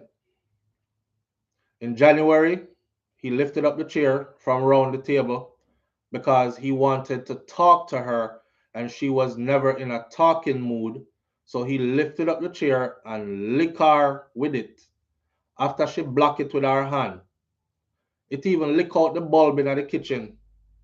She rushed to the door and the force that she held the handle with, it popped off the door lock. He left and he kept on calling me and complaining. He called her. This is the mother, the grandmother. Keep calling the grandmother and complaining. He called her and she blocked him. Within herself, she was saying she finished with him. But then he kept calling and he kept begging and calling. And then, yes, he came back. And she, with her soft heart self, felt sorry for him. She's that type of person. So he came back 1 week and a couple days ago, and then this happened. Well, not here. Me no care what kind of soft talk you get. Me no care what kind of love up talk you get. From you get violated like that, take away yourself because it always escalates into something later, and most of the times it's you women are the victims. Pussy Galore says that damn soft heart is getting us killed. Look at that. January, come out, him left. Week and a half ago he returned, and now this. I can't help but to think that he probably had this planned all along anyway. I'm not kill a girl,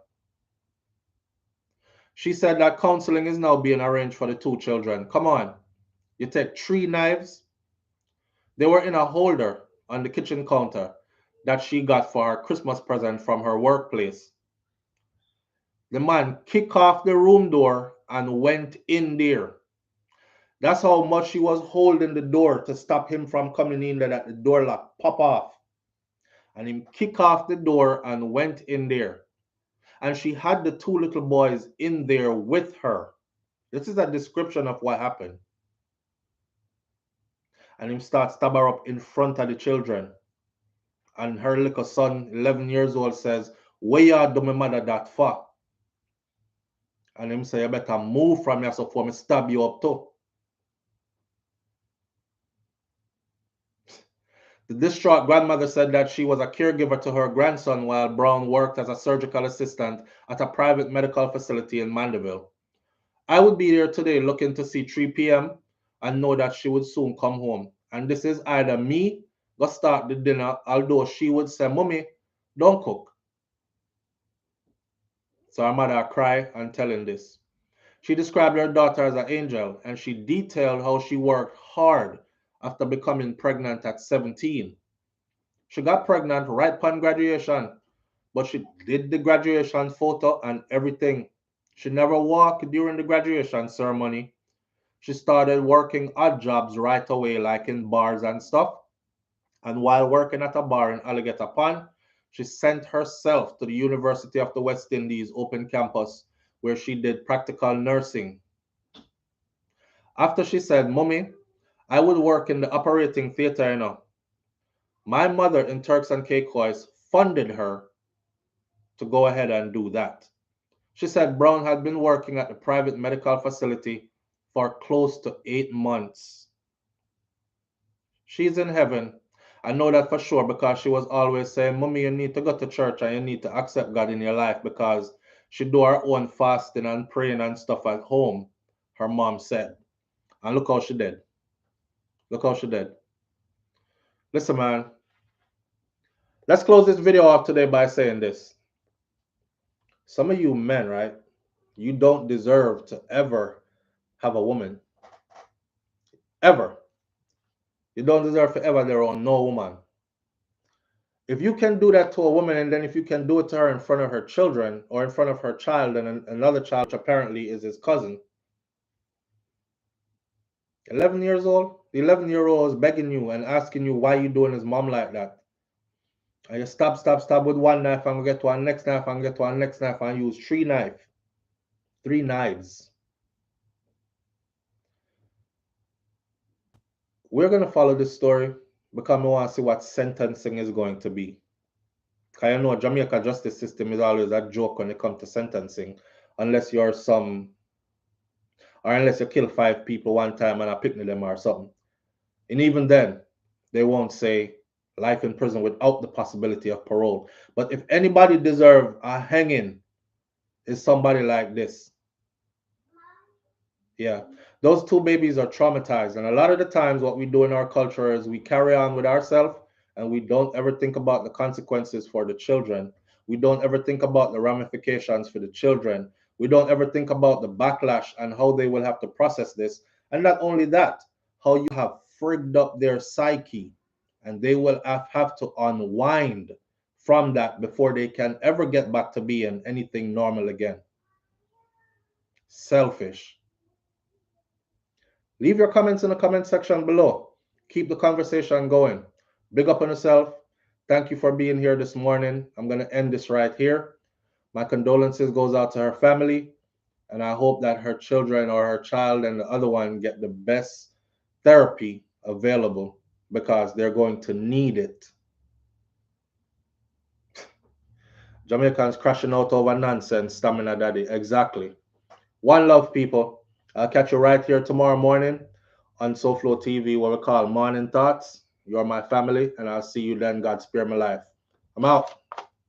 Peace.